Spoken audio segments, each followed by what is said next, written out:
North Korea. In the news lately, apparently they have been experimenting with developing ICBMs, intercontinental ballistic missiles. Now they say that just for peaceful purposes. Well, I'm sure if that's true, then I'm Mickey Mouse. They've also announced recently that they exploded an underground hydrogen bomb. There's some debate about whether or not that is correct. Either way, we know they have nuclear weapons. North and South Korea were the unintended lasting consequences of the latter stages of World War II. The United States, before it knew for sure that its nuclear weapon was viable, made a deal with the Soviets that as the war in Europe wore down, that the Soviets would join in the fight against the Japanese and help defeat the Japanese. Well, as it turns out, towards the end of the war, the Soviets keep their promises and they invade. In the process, they occupy what is now North Korea, and the United States occupies what is now South Korea.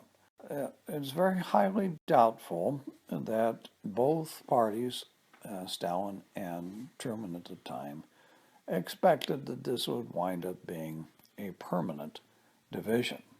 But nonetheless it did.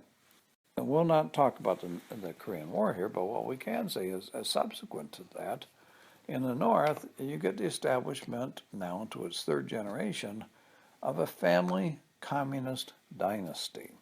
Not unlike the family dynasties that you see, one-party states that you see in various parts of the Middle East, backed up by secret police, putting their main resources and energy into building a huge military machine, building concentration camps, even death camps, where they worked people to death, at the expense of their own people.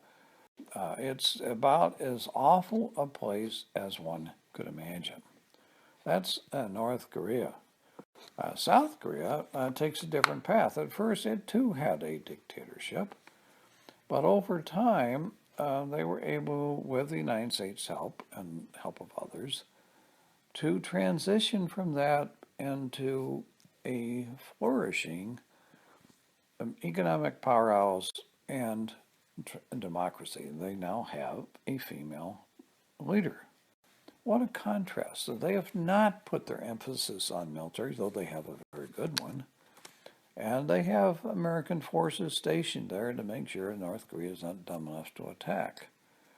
So we have as stark a contrast as you can imagine along between the DMZ, the demilitarized zone to the north, where there's misery, there's starvation, camps, a huge military machine, and a semi-nutcase running the country.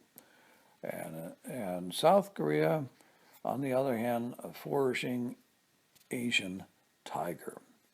For our next talk, we're going to talk a bit more about the specifics of what we're dealing with now.